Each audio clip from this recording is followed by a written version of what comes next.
जीवित पुत्र का व्रत, जीतिया व्रत। यह व्रत अश्विन मास के कृष्ण पक्ष की अष्टमी तिथि को किया जाता है। यह व्रत 3 दिन का होता है।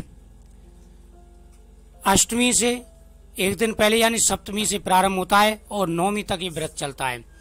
सप्तमी वाले दिन गंगा आदि में स्नान करके, पवित्र नदियों में स्नान करके और सुबह सूर्योदय से पहले मीठा खाना खाया जाता है। उसके बाद में पूरे नियम पूर्वक यह व्रत रखा जाता है। इस बार यह व्रत 10 सितंबर का होगा। 9 सितंबर की रात में 9:46 पर अष्टमी तिथि प्रारंभ होगी और 10 सितंबर की रात 10:47 तक रहेगी। 10 सितंबर को अष्टमी में चंद्रोदय का अभाव है। इसी दिन जीतिया पर्व मनाया जाएगा। व्रत से एक दिन पहले सप्तमी 9 सितंबर की रात महिलाएं नहाय खाया करेंगी, यानी पहले दिन का नहाय खाए का व्रत होता है। नहा धोकर के खाना खाया जाता है। गंगा सहित अन्य पवित्र नदियों में स्नान करने के बाद मड़ुआ रोटी, नौनी का साग, कंदा, जिमनी आदि का सेवन किया जाता है। व्रत स्नान भोजन बाद पितरों की पूजा की जाती है। नहाय खाए की सभी प्रक्रिया 9 सितंबर की रात 9:47 से पहले ही करनी होगी, क्योंकि 9:47 के बाद अष्टमी तिथि शुरू हो जाएगी। जीतुआ व्रत का पारण करने का शुभ मुहूर्त 11 सितंबर के सुबह सूर्योदय से लेकर दोपहर 12 बजे तक रहेगा। यह व्रत संतान की रक्षा के लिए और संतान प्राप्ति के लिए किया जाता है। इस व्रत के करने से संतान की रक्षा होती है और हर मनोकामनाएं पूरी होती हैं। पांडव और कौरवों में जब युद्ध हुआ, उसके बाद में अश्वत्थामा अपने पिता की मृत्यु के क्रोध में और शोक में पांडवों का वध करने के लिए मौका देख रहा था। तभी पांडव कहीं गए हुए थे।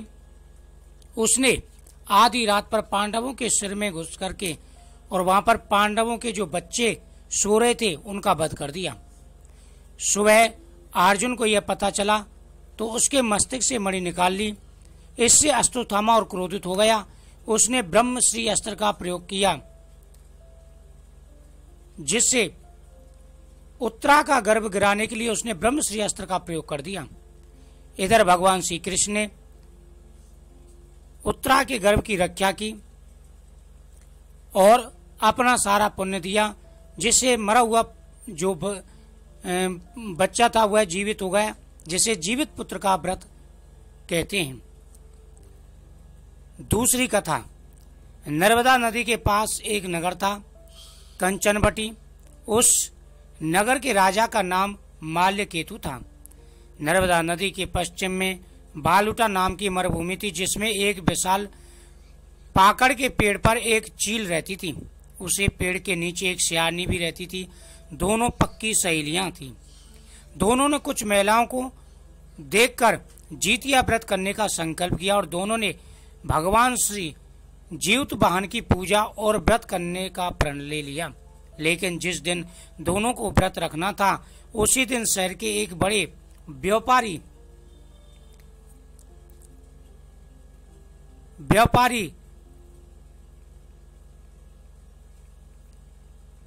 की मृत्यु हो गई।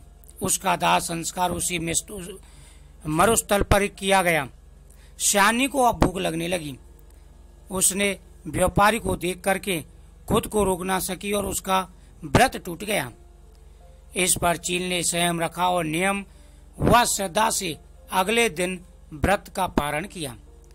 फिर अगले जन्म में दोनों सहेलियों ने ब्राह्मण परिवार में पुत्री के रूप में जन्म लिया। उनके पिता का नाम भास्कर था। चील बड़ी बहन बनी और उसका नाम शीलवती रखा गया। शीलवती की शादी बुद्धिसेन के साथ हुई। श्यारन छोटी बहन के रूप में जन्मी और उसका नाम कपूरावती रखा गया। उसकी शादी उस नगर के राजा माल्यकेतु से हुई। अब कपूरावती पंचवटी नगर की रानी बन गई।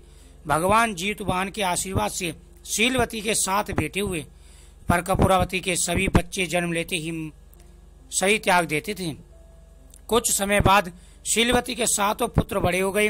वे सभी राजा के दरबार में कार्य करने लगे। कपूरवती के मन में उन्हें देखकर ईर्ष्या की भावना जाग गई। उसने राजा से कहकर सभी बेटों के को अहित करवा दिया।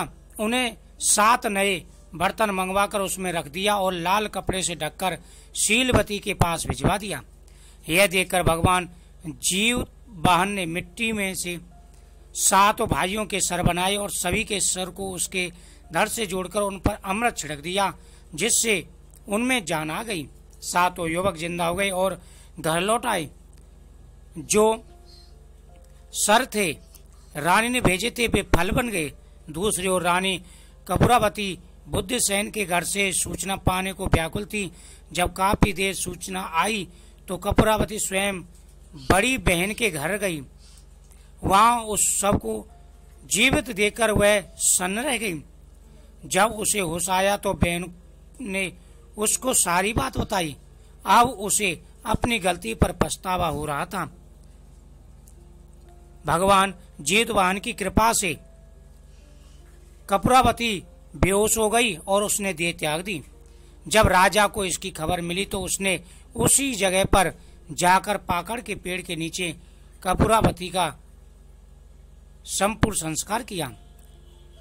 तो यह व्रत बहुत ही अच्छा होता है। इस व्रत के करने से हर प्रकार की मनोकामना पूरी होती है। यह व्रत संतान की रक्षा के लिए किया जाता है। इस व्रत के करने से संतान की रक्षा होती है। पुराण कथाओं के अनुसार जीमूतवाहन नामक एक दयालु और बुद्धिमान राजा था। राजा विभिन्न सांसारिक सुखों से खुश नहीं था, इसलिए उसने अपने भाइयों को राज्य और उससे संबंधित जिम्मेदारी सौंप दी और स्वयं जंगल को चला गया। कुछ समय बाद जंगल में चलते समय राजा को एक बूढ़ी औरत मिली जो रो रही थी। जब उसने उससे पूछा, राजा को पता चला कि महिला नागवंशी सर्पों के परिवार से संबंधित है, जिसका केवल एक बेटा है। लेकिन उन्होंने जो शपथ ली थी उसके अनुसार पक्षीराज गरुड़ को हर दिन एक सांप पेश करने का अनुष्ठान था और आज उसके बेटे की बारी थी। महिला की दुर्दशा को देखते हुए जीमूतवाहन ने उससे वादा किया कि वह उसके बेटे और उसके जीवन को गरुड़ से बचाएगा। फिर वह खुद को एक लाल रंग के कपड़े में ढककर चट्टानों पर लेट गया, खुद को गरुड़ के लिए खाने के रूप में पेश किया। जब गरुड़ आया तो उसने जीमूतवाहन को पकड़ लिया। अपने खाने के दौरान उसने देखा कि उसकी आंखों में कोई आंसू या कोई क्षोभ नहीं है।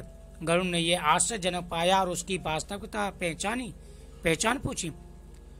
बात सुनते समय पक्षीराज गरुड़ ने जीमूतवाहन को मुक्त कर दिया, क्योंकि वह उसकी बहादुरी से प्रसन्न थे। उसने सर्पों से और अभयदान दिया। इस प्रकार राजा की बहादुरी के कारण सर्पों के जीवन को बचाया गया। इसलिए यह दिन जीवित पुत्र का व्रत के रूप में मनाया जाता है। जब माँ अपने बच्चे की भलाई, अच्छे भाग्य और दीर्घायु के लिए उपवास करती है।